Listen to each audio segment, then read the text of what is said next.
we have a limited time. I was like, because you're usually out here before we introduce you. Usually you introduce us to introduce you. So I go, wait, this is weird. And he was like, Mark Sheppard. And he's like, Hey, they said him fall off the stage.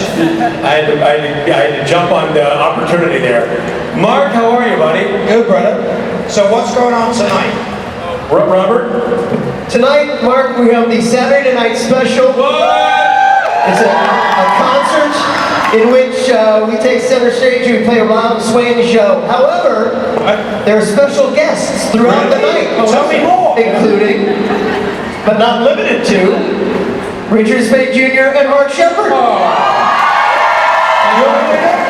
He'll be there. You'll be there. You're playing on one of his songs. It's all coming together. Oh my gosh. And I'm maybe playing on something you guys want to together. Yeah, you're playing on the song we're singing together. Yeah. You're playing on one of my songs. You're playing. My life is complete. You're playing. Finally. All right, Mark. Enjoy yourself. Thank you, guys.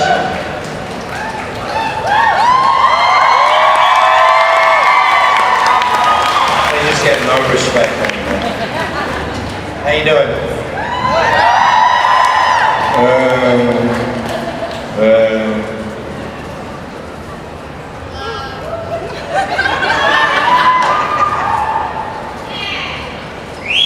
First victim.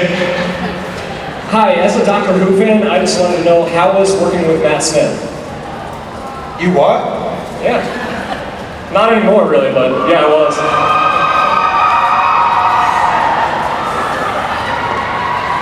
Is there a question in that? How was it to work with Matt Smith? Who? Matt Smith. Yeah. Oh, sorry. It's hard to hear up here for some reason. It was wonderful. Next. Hi. My question is, if you could have any of your characters be played with the same costumes and lines, not by you, and instead be played by Danny DeVito, which would you pick and why?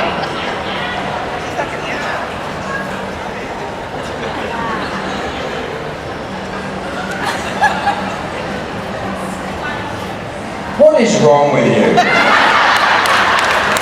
A lot. I need to know, it's for research. You really don't. Next.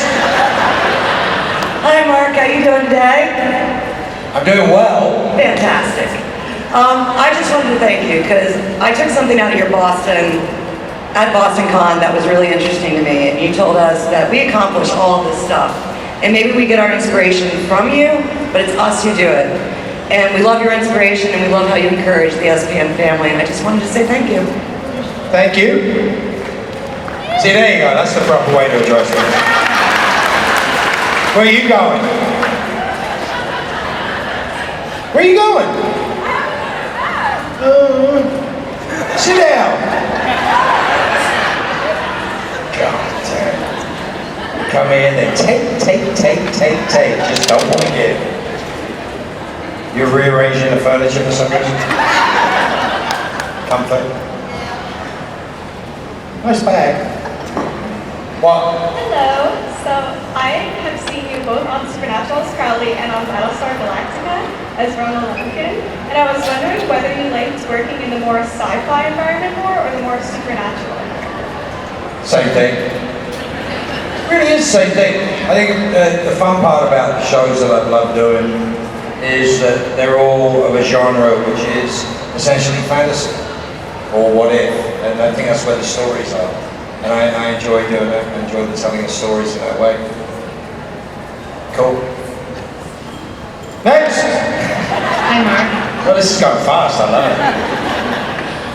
I really enjoyed the bromance between Crowley and Squirrel, so I wondered if you could just talk a little bit about that. In what way? Whatever you want to share. In the what way? What?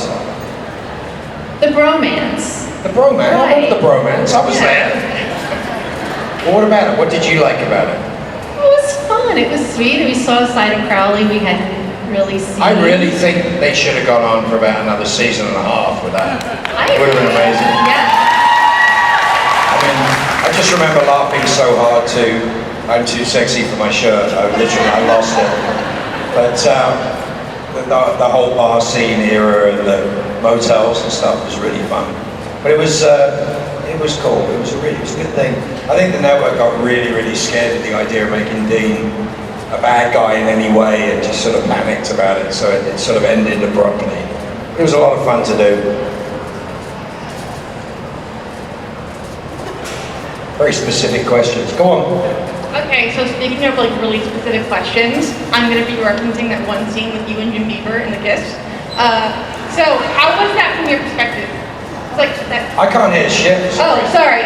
So speaking of really specific questions, I'm gonna be referencing that one kiss between you and Jim Beaver.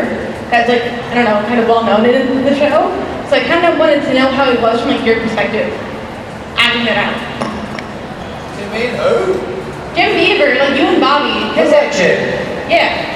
He's got lovely soft lips.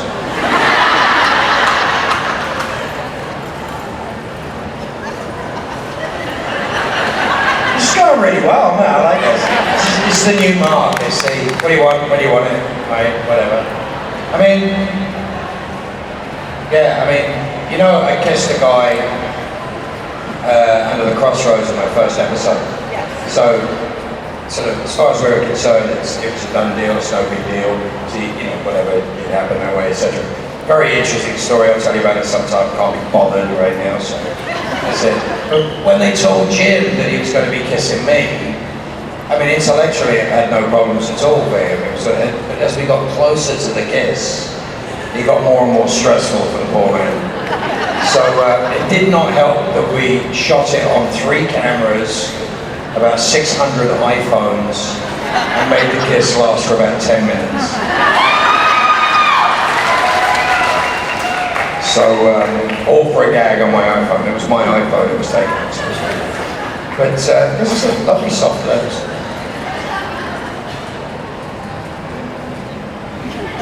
What? Hi, thanks so much for being here. Okay, so we all know that Supernatural has been around for like... Stop mumbling! Hi! Okay. We all know that Supernatural has been around for like 20 years. It aired when You my calling mom was me in old? high school. I'm sorry. It aired when my mom was in high school. By the way, she loves her sarcasm. So my question was, what does it feel like to reach different generations through your work? I think it's an extraordinary thing that Supernatural has had the impact that it's had over the years. I mean, it was a show that had, you know, probably never more than 5 million viewers domestically. And now I can't walk down the street in any country in the world without somebody going, Crowley! I can't have heart attacks without somebody going, Crowley! Go and kill the king of hell. But it's a phenomenon to me. How many people here, this is your first convention? I'll try not to put you to sleep. But the thing is that is surprising. Most shows that have ended don't have this sort of longevity and don't have this sort of impact. But I think the themes of Supernatural, the important stuff in Supernatural, the caring for each other, the concept of family, the good versus evil, all of these really important things in a world which is so harsh right now. It's such a difficult place to be in the world, that these themes are unifying themes, and it's brought a lot of people together. And then seeing, you know, what I now call the Netflix generation, is everybody that's watched it in reruns, didn't have to wait for it every week. There's a whole new group of people that find those themes somewhat irresistible. We think it's incredible. What's phenomenal about, I hate the word fan. The word fan implies fanatic. George Santayana had a great quote, which is, a fanatic is one who redoubles his efforts when he's lost sight of his aim. And that was how Chuck Jones created Wile E. Coyote. So that's a fanatic. And I think television, news, and I think reporting tends to look at people who love shows or love genres or love some form of fantasy as something derisory, as something negative. And all I see it as, and all we see it as, is people coming together behind something, a common enjoyment of a show or an ideal. You know, I'm just amazed in all the years we did the show, no, you know, ridiculous pseudo-religious groups were complaining about it. Probably because our writers read the Bible more than those pseudo-religious groups did. But it's so, I mean, all shows have difficulties and don't always go the way people want them to go. But, you know, once you have what we call the family, because it's better than fandom. Once you see this family and you see how inclusive, how cooperative, how productive this group of people is united by this show, it's mind-blowing. I mean, we all have causes, you know. I make fun of the idiot in the trench coat. I mean, who wouldn't? Was he on the show for 346 years and he never learned anything? But you know, the guy builds hospitals and schools and rescues people from foreign countries, so I can't really slag Misha. I can slag, what's his name? What's that idiot? Castiel. What is it? Castiel, that was it. Steve, I like Steve. Steve was good.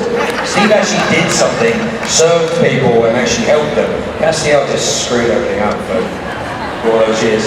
But you know, you understand what I'm saying. So everything we believe in and we care about, we would put forward, and you know, the mental health concepts that were supported, and our own personal journeys, and us having an interaction with you guys for so many years, that it actually was such a wonderfully productive thing to be able to put our difficulties and our travails and our journeys out to you, to show you and to show ourselves that we are not alone, that we share, you know, a lot of the common traits that go on, no matter whether you have a cool job on TV or whether you're somebody who likes that show, you know. But the things that unite us, the things that bring us together behind Supernatural are so much bigger than I think I've ever seen on any other show. You know, I've seen rabid fans in lots of different genre stuff that I've done, but this is special. This is weird. You guys are weird. I always said it, you know, the geeks have inherited the earth, which is the point. But I mean, just as an interesting thing, I mean, it's pretty obvious, I've done this a few times, but how many people here have diagnosed mental health disorders? Turn around and look. Keep your hands up. Turn around and look. That's a lot of people. The rest of you are either lying or haven't been diagnosed yet.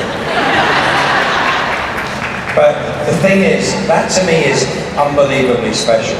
That means that we've provided a place, creation's provided a place, which is safe. It's a place I can send my kids and not be worried that something bad's going to happen. I mean, yeah, they might dress up in a trench coat. That'd be what it was.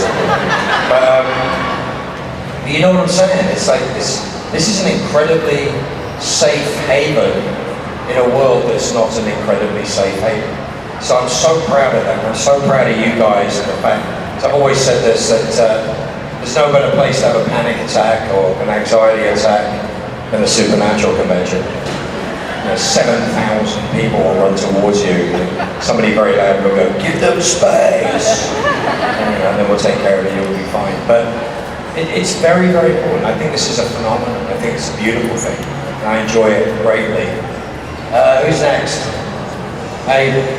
Hey Mark, so my question is, what was it like working on Walker Independence in comparison to Supernatural?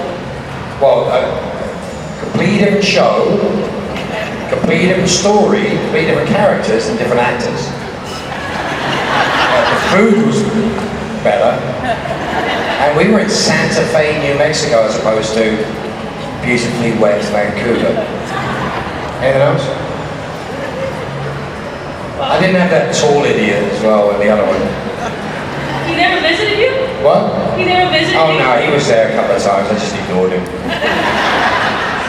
No, I mean seriously, it was a wonderful thing. Matt Barr is incredibly fun to play with, and it was a show, yet again, it was a show at the end of CW. If it had been on any other channel, it would have done so much better. I mean, if it was something that we could have done on HBO or Hulu or whatever, it probably would have been on an awful lot longer. But did you enjoy it? I loved it. Should have gotten another season. There you go. That's what counts, is whether you enjoyed it or not. But thank you. Hey. Hi. I do want to say really quickly that I think all of your speeches about mental health and family in the past has held a really special place in my heart. And I do have a question. without any limits, if you had the ability to go back in time, what would you do? Why? Why? You know what I like? You know, I'm sober 35 years.